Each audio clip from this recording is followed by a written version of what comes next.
Yeah, hi everyone. Welcome to the next topic, that is non-equilibrium cooling. Till now, we were discussing about equilibrium diagrams, and in equilibrium diagram, the process of cooling is non-equilibrium cooling. Non-equilibrium cooling is the method of cooling which is actually done in industries. Because ഞാൻ നേരത്തെ പറഞ്ഞതുപോലെ in non-equilibrium cooling, what happens is that the cooling process is done in air so that the cooling will be slightly faster. അപ്പോൾ അങ്ങനെ ഒരു കണ്ടീഷനിൽ what is the micro structure development? അപ്പോൾ നമ്മൾ നേരത്തെ കണ്ടത് മൈക്രോ സ്ട്രക്ചറിൽ നിന്ന് കുറച്ച് വ്യത്യാസമുണ്ടായിരിക്കും. അപ്പോൾ ഹിയർ നമ്മൾ ഈ ഒരു ഫിഗറിൽ എടുത്തു കഴിഞ്ഞാൽ സ്റ്റാർട്ടിങ് ഫ്രം ദ പോയിൻറ്റ് എയിൽ നോൺ ഇക്വിലിബ്രിയം കൂളിങ്ങിലാണെങ്കിൽ എങ്ങനെയാണ് മൈക്രോ സ്ട്രക്ചർ ഡെവലപ്പ് ചെയ്യുന്നത്? ഒബ്വിയസ്ലി എന്ന് പറഞ്ഞ പോയിൻ്റ് ഈസ് ലിക്വിഡാണ്. നേരത്തെയുള്ള ഫിഗർ സെയിം ഫിഗർ തന്നെയാണ്. Micro structure development copper nickel alloyed തന്നെയാണ്. സോ പോയിൻറ്റിൽ ലിക്വിഡ് 35% നിക്കൽ ഉള്ളൊരു liquid. Then point B, when it meet immediately the liquidus line, small particles of എന്തുണ്ടാവും? ആൽഫ ഫോം ചെയ്യും. അതും similar to the previous microstructure. Sorry.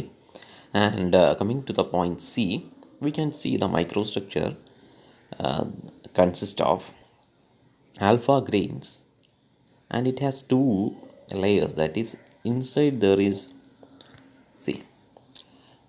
inside there is a layer with radius, with one radius, and outside there is a layer with another radius. This happens just because of non-equilibrium cooling. Why this happens is that in non-equilibrium cooling, നമ്മൾ കൊടുക്കുന്ന the time for the cooling is actually less compared to equilibrium cooling. So when the solid grains start to form inside the liquid, the center of the grains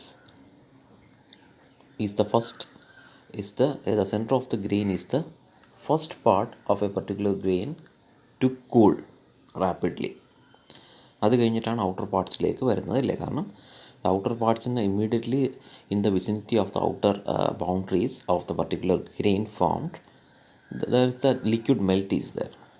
So the center of the grain is the first part to cool. So അവിടെ എന്ത് ചെയ്യും? Compared to the center, the outside of the grain, suppose if the grain is having a diameter, the central region from the center to the outer end of the grain boundary, there is a gradient എന്ന് പറഞ്ഞു കഴിഞ്ഞാൽ difference in the cooling. So just because of that, the solidified portions will be having some composition difference. അതാണ് coring എന്ന് പറയുന്നത്. അത് അങ്ങനെ form ചെയ്യുന്ന grains ആണ് coring. That happens only in non equilibrium cooling process.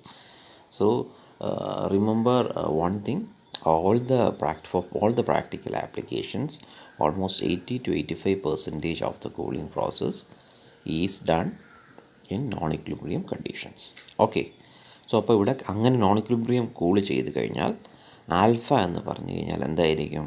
അവിടെ ഉണ്ടാവുന്ന liquid is 29% nickel when we draw the tie line at the point C.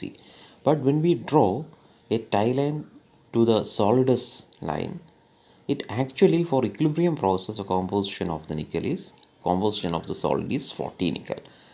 But since there is a composition gradient, ആ 40 എന്ന് പറഞ്ഞ point will extend slightly towards right. അതാണ് ആ പുതിയ solidus line കണ്ടോ, dotted ആയിട്ട് കാണിച്ചിരിക്കുന്നത്. അവിടെ ആക്ച്വൽ പ്രോസസ്സിൽ സോളിഡസ് ലൈൻ അവിടെ ആയിരിക്കും. മനസ്സിലായോ? അതുകൊണ്ടാണ് അവിടെ 42 നിക്കൽ എന്ന് പറഞ്ഞത്. അപ്പോൾ അവിടെ എന്താണ് അതിൻ്റെ മീനിങ്? ആ പർട്ടിക്കുലർ ഏരിയയിൽ ആ പർട്ടിക്കുലർ പോയിൻ്റ് എന്ന് പറഞ്ഞാൽ സോളിഡസ് ലൈൻ മീറ്റ് ചെയ്യുന്ന ഏറ്റവും അവസാനത്തെ ലൈനാണ്. That is 42 nickel. അതുപോലെ പോയിൻ്റ് ബിയിൽ എന്തായിരിക്കും? 46 നിക്കൽ. മനസ്സിലായില്ലേ? അപ്പം 46 നിക്കൽ അവിടെ തുടങ്ങി.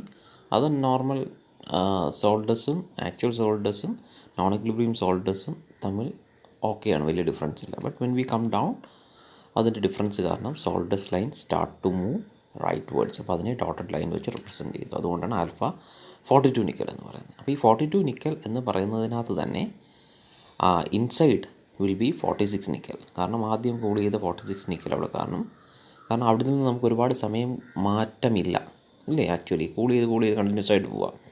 Outer surface will be having 40 nickel. അപ്പോൾ ഇതാണ് നോൺ ഇക്വിലിബ്രിയം കൂളിംഗ്.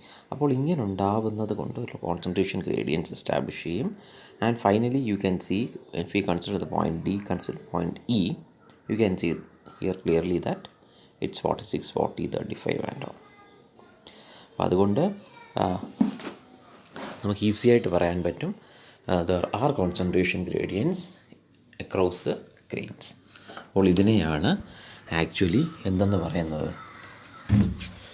കോറിങ് എന്ന് പറയുന്നു. ഓക്കെ, അപ്പോൾ കോറിങ് കഴിഞ്ഞു. ഇനിയും next thing is okay fine. അപ്പോൾ കോറിങ് ഈ പറഞ്ഞിരിക്കുന്ന കാര്യമാണ് ഇതിനകത്ത് എഴുതിയിരിക്കുന്നത്. നിങ്ങൾ ജസ്റ്റ് നോക്കുക. Okay, text. Next reaction which occurs in equilibrium diagrams is eutectic. Eutectic തുടങ്ങുന്ന ഒരു 4 റിയാക്ഷൻസ് ഉണ്ട്. അപ്പോൾ യൂഷ്വലി ഫേസ് ഡയഗ്രാംസ് വരച്ച് കഴിഞ്ഞാൽ അയൺ കാർബൺ ഡയഗ്രത്തിൽ ഓൾമോസ്റ്റ് ഒരു 3 റിയാക്ഷൻസ് വരും. എല്ലാ ഫേസ് ഡയഗ്രാംസിലും എല്ലാ റിയാക്ഷൻസും വരില്ല, പക്ഷേ അതിൻ്റെ കോമ്പിനേഷൻസ് വരാം. 2 ഫേസ് ഡയഗ്രാംസ് ഉണ്ട്, 3 ഫേസ് ഡയഗ്രാംസ് ഉണ്ട്. So here you can see eutectic system. Eutectic system എന്ന് പറയുന്നത് liquid gives 2 solids. Liquid gives 2 solids എന്ന് പറഞ്ഞു കഴിഞ്ഞാൽ liquid on cooling gives directly 2 solids. അതാണ് അതിൻ്റെ മീനിങ്. അതായത് ഒരു ലിക്വിഡിൽ നിന്ന് immediately when the particular molten melt cools down we will get directly 2 solids. അങ്ങനെയുള്ള പ്രോസസ്സിനെ യൂടെക്റ്റിക് സിസ്റ്റം എന്ന് പറയും. അപ്പോൾ നമുക്കത് നോക്കാം. അങ്ങനെയുള്ള കുറച്ച് കോമ്പിനേഷൻസ് ഉണ്ട്. അതായത് നമ്മളിപ്പോൾ കോപ്പർ നിക്കൽ പറഞ്ഞതുപോലെ കോപ്പർ നിക്കലിൽ യൂടെക്റ്റിക് സിസ്റ്റം നമ്മൾ കണ്ടിട്ടില്ല ഇല്ലേ. ലിക്വിഡിൽ നിന്ന് നേരെ ലിക്വിഡ് പ്ലസ് ആൽഫയിലേക്കാണ് വരുന്നത്. പക്ഷേ ലിക്വിഡിൽ നിന്ന് ഡയറക്റ്റ്ലി 2 സോളിഡ് കിട്ടുകയാണെങ്കിൽ ആ പർട്ടിക്കുലർ റിയാക്ഷൻ യൂടെക്റ്റിക് റിയാക്ഷനാണ്. അങ്ങനെയുള്ള സിസ്റ്റംസ് ഉണ്ട്. അപ്പോൾ അങ്ങനെയുള്ള പോയിൻറ്റിനെ യൂടെക്റ്റിക് പോയിൻ്റ് എന്നാണ് പറയുന്നത്. അപ്പോൾ നമുക്കത് നോക്കാം. ഇവിടെ കണ്ടോ, ഇതൊരു എന്താ പറയുന്നത്, ബിസ്മത്തും കാഡ്മിയവും ഇവിടെ എഴുതിയിട്ടുണ്ട്. കാഡ്മിയവും ബിസ്മത്തും ഉള്ളൊരു ഫേസ് ഡയഗ്രമാണ്. അപ്പോൾ അതിൻ്റെ ഫേസ് ഡയഗ്രത്തിൽ കണ്ടോ, ലിക്വിഡ് അതിൻ്റെ സോളിഡ്സും ലിക്വിഡ് ലൈൻസും കുറച്ച് വ്യത്യാസമുണ്ട്. അതിന് 3 ലൈൻസ് നിങ്ങൾക്ക് കാണാം ഇല്ലേ. ഒന്നെന്ന് പറഞ്ഞാൽ സോളിഡ്സും ലിക്വിഡസും പിന്നെ താഴെ ഒരു ഹൊറിസോണ്ടൽ ലൈനും ഇല്ലേ. അപ്പോൾ അതെന്തൊക്കെയാണെന്ന് പറയാം. അപ്പോൾ ഇവിടെ കാണിച്ചിരിക്കുന്നത് കാഡ്മിയം ബിസ്മത്ത് ഡയഗ്രമാണ്. ഇതെന്തിനാണെന്ന് പറഞ്ഞു കഴിഞ്ഞാൽ യൂടെക്റ്റിക് എന്ന് പറഞ്ഞ റിയാക്ഷൻ മനസ്സിലാക്കാൻ വേണ്ടി മാത്രം.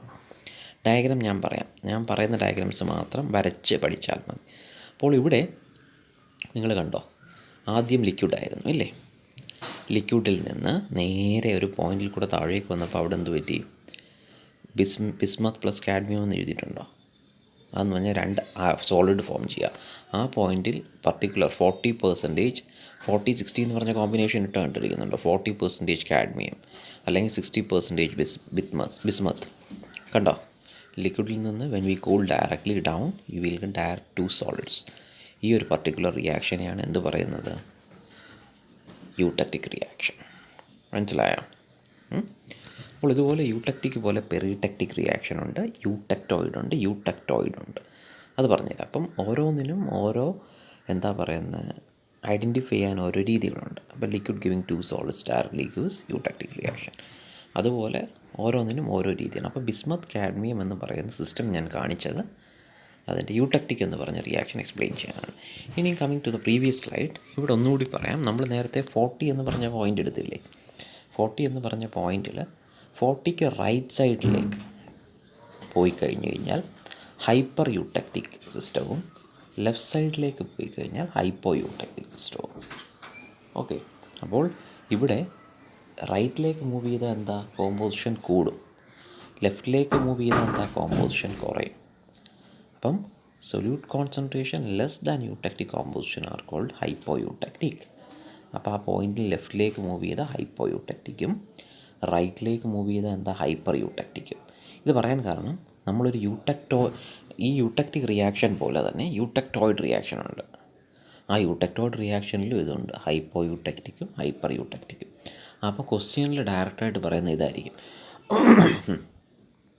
Take a hypoeutectic point and explain the microstructure in this particular phase diagram എന്ന് ചോദിച്ചു കഴിഞ്ഞാൽ, ഹൈപ്പോയൂട്ടക്റ്റിക് എന്ന് പറഞ്ഞ പോയിൻ്റ് കോമ്പോസിഷനിൽ ആക്ച്വൽ യൂട്ടക്റ്റിക് പോയിൻറ്റിൻ്റെ ഇതിനേക്കാളും കുറവായിട്ടുള്ള കോമ്പോസിഷനാണോ കൂടുതലായിട്ടുള്ള കോമ്പോസിഷനാണോ നിങ്ങൾ അറിഞ്ഞിരിക്കണം കേട്ടോ. അപ്പോൾ ഹൈപ്പോ എന്ന് പറഞ്ഞു കഴിഞ്ഞാൽ it is to the left, hyper എന്ന് പറഞ്ഞു കഴിഞ്ഞാൽ to the right of the composition. Okay, പിന്നുള്ളത് ബൈനറി യൂട്ടക്റ്റിക് സിസ്റ്റം. അങ്ങനെ യൂട്ടക്റ്റിക് സിസ്റ്റംസ് ഉണ്ടാവുന്ന കോപ്പർ സിൽവർ സിസ്റ്റമുണ്ട്. അങ്ങനെ യൂട്ടക്റ്റിക് സിസ്റ്റം ഫോം ചെയ്യുന്ന കുറേ അലോയ്സ് ഉണ്ട്. ഈ കോപ്പർ സിൽവർ ഫേസ് ഡയഗ്രാം വളരെ ഇമ്പോർട്ടൻ്റ് ആണ്. കാരണം ഒരു യൂട്ടക്റ്റിക് ഫേസ് ഡയഗ്രാം വരയ്ക്കാൻ പറഞ്ഞു കഴിഞ്ഞാൽ you need to draw copper silver. Copper nickel എന്തായിരുന്നു? ഐസോമോർഫസ് ആയിരുന്നു. അപ്പം യൂട്ടക്റ്റിക് സിസ്റ്റം വരയ്ക്കാൻ പറഞ്ഞു കഴിഞ്ഞാൽ you need to draw copper silver system. Okay, അപ്പോൾ ഇതാണ് കോപ്പർ സിൽവർ. ഇത് നിങ്ങൾ തന്നെ പഠിച്ചേ പറ്റൂ. കാരണം ഈ ഒരു ഡയഗ്രാം നമ്മൾ നേരത്തെ കോപ്പർ നിക്കൽ പറഞ്ഞതുപോലെ തന്നെ 2 ലൈൻസ് അല്ല, ഇതിനകത്ത് എന്തൊക്കെയുണ്ട് അത് പറഞ്ഞു തരാം. ജസ്റ്റ് ബാക്കി വരച്ച് പഠിച്ചേ പറ്റൂ കേട്ടോ. ഇവിടെ നോക്കിക്കേ, കോപ്പർ ലെഫ്റ്റ് സൈഡിൽ കോപ്പറും റൈറ്റ് സൈഡിൽ സിൽവറും. അപ്പോൾ കോപ്പറിൻ്റെ മെൽറ്റിംഗ് പോയിൻ്റ് എത്ര? 1083. അതുകൊണ്ടാണ് ഇവിടെ എ എന്ന് പറഞ്ഞ point is close to 1083 pure copper. ഇനി സിൽവർ എത്ര? ക്ലോസ് ടു എത്ര ആയിരിക്കും? 1000, അതായത് 800 900 സംതിങ് ആണ് സിൽവറിൻ്റെ. അപ്പോൾ ഇപ്പുറത്തെ ആക്സിസിൽ കാണിച്ചിട്ടുണ്ട്. ഓക്കെ, ഇനി ഇപ്പുറത്തെ ടെമ്പറേച്ചർ നോക്കണ്ട, 400 to 2200 ഇട്ടിരിക്കുന്ന ഡിഗ്രി ഫാരൻഹീറ്റിലാണ്. ഓക്കെ, അപ്പോൾ നിങ്ങൾ അങ്ങ് അത് മാർക്ക് ചെയ്യണമെന്നില്ല. അവിടെ ജസ്റ്റ് നിക്കൽ സിൽവർ എന്ന് പറഞ്ഞ് മാർക്ക് ചെയ്തിട്ടിരുന്നാൽ മതി. അപ്പോൾ കോപ്പറിൻ്റെയും സിൽവറിൻ്റെയും മെൽറ്റിംഗ് പോയിൻ്റാണ് ആദ്യം അറിയേണ്ടത്. ഇനി എന്ത് ചെയ്യണം? You need to identify the line. Liquidus line എന്താണെന്ന് അറിയാം, ലിക്വിഡും സോളിഡും തമ്മിലുള്ള വ്യത്യാസം. അതുപോലെ സോൾവസ് എന്ന് പറഞ്ഞൊരു ലൈനുണ്ട്, അതൊരു പുതിയ ലൈൻ, അത് നിങ്ങൾ അറിഞ്ഞേ പറ്റൂ. സോൾവസ് എന്ന് പറഞ്ഞാൽ ഇറ്റ് സെപ്പറേറ്റ്സ് 2 സോളിഡ്സ്, ആൽഫയും ആൽഫ പ്ലസ് ബീറ്റയും. 2 ടൈപ്പ് ഓഫ് സോളിഡ്സിനെ സെപ്പറേറ്റ് ചെയ്യുന്ന ലൈനാണ് സോൾവസ്. ലിക്വിഡ് പ്ലസ് സോളിഡിനെ റെപ്രസെൻ്റ് ചെയ്യുന്നത് ലിക്വിഡസ്. അതുപോലെ സോളിഡും ലിക്വിഡ് പ്ലസ് സോളിഡിനെയും റെപ്രസെൻ്റ് ചെയ്യുന്നത് സോളിഡസ്. അതുപോലെ സോളിഡും സോളിഡിനെയും തമ്മിൽ റെപ്രസെൻ്റ് ചെയ്യുന്നത് സോൾവസ്. മനസ്സിലായോ? അപ്പോൾ ഇത് നിങ്ങൾ വരച്ചിട്ട് ഇനി എന്ത് ചെയ്യണം? ഈ ഷേപ്സ് എല്ലാം വരയ്ക്കണം, ഈ പോയിൻറ്റ്സ് എല്ലാം നോട്ട് ചെയ്ത് വെക്കണം. എ ബി സി, പിന്നെ ഏതാ ഡി? എവിടെ? A B C. Okay, A B C E F G H. നിങ്ങൾ ഡി ഞാൻ കാണുന്നില്ല. എ ബി സി എവിടെ? ഓക്കെ, നിങ്ങൾ ആ പോയിൻറ്റ്സ് ഇതിനകത്ത് കാണിച്ചിരിക്കുന്ന പോയിൻറ്റ്സ് എല്ലാം എ ബി സിയും ഇയും എഫും ജിയും എച്ചും അതിൻ്റെ കോർഡിനേറ്റ് പോയിൻറ്റ്സ് നോക്കി പ്ലോട്ട് ചെയ്യണം. ഇത്രയും ലൈൻസ്. ഓക്കെ, ഇങ്ങനെയാണ് ഫേസ് ഡയഗ്രാം പ്ലോട്ട് ചെയ്യുന്നത്. അപ്പോൾ നിങ്ങൾ ഇതിനകത്ത് എന്തൊക്കെയാണ് മനസ്സിലാക്കേണ്ടത്? എയുടെ കോർഡിനേറ്റ്, ബിയുടെ coordinate, C, E, F, G, H, ഇത്ര അറിഞ്ഞിരിക്കണം. ഇനി ഇവിടെ യൂട്ടക്റ്റിക് പോയിൻ്റ് എന്ന് പറഞ്ഞാൽ എവിടെയാണ്? പോയിൻ്റ് ഇ ആണ്. കാരണം അതിന് മുകളിൽ ലിക്വിഡാണ്, നേരെ താഴേക്ക് വന്നപ്പോൾ ആൽഫ പ്ലസ് ബീറ്റ ഫോം ചെയ്തു. ഇപ്പോൾ അതിൻ്റെ പർട്ടിക്കുലർ കോമ്പോസിഷൻ ഉണ്ട്, അത് അറിഞ്ഞിരിക്കണം. 71.9% ഓഫ് സിൽവറിലാണ് യൂട്ടക്റ്റിക് പോയിൻ്റ് വരിക. അത് ഗിവ്സ് ആൽഫയും ബീറ്റയും. ആൽഫ ഇത്രയും 8%, അത് ടൈ ലൈൻ വരയ്ക്കുകയാണ്. ആൽഫ 8% സിൽവറും ബീറ്റ 91.2% സിൽവർ. അപ്പോൾ ഇതാണ് യൂട്ടക്റ്റിക് പോയിൻ്റ്. ഓക്കെ, അപ്പം നമ്മൾ കോപ്പർ സിൽവർ സിസ്റ്റം വരച്ച് യൂട്ടക്റ്റിക് പോയിൻ്റ് മാർക്ക് ചെയ്ത് റിയാക്ഷൻ എക്സ്പ്ലെയിൻ ചെയ്യാൻ പറഞ്ഞു കഴിഞ്ഞാൽ ഈ ഒരു പോയിന്റിലാണ് എക്സ്പ്ലെയിൻ ചെയ്യേണ്ടത്. ഓക്കെ, അപ്പോൾ ഇന്നത്തേക്ക് നിർത്താം, ബാക്കി പിന്നെ ഡിസ്കസ് ചെയ്യാം. Okay, thank you.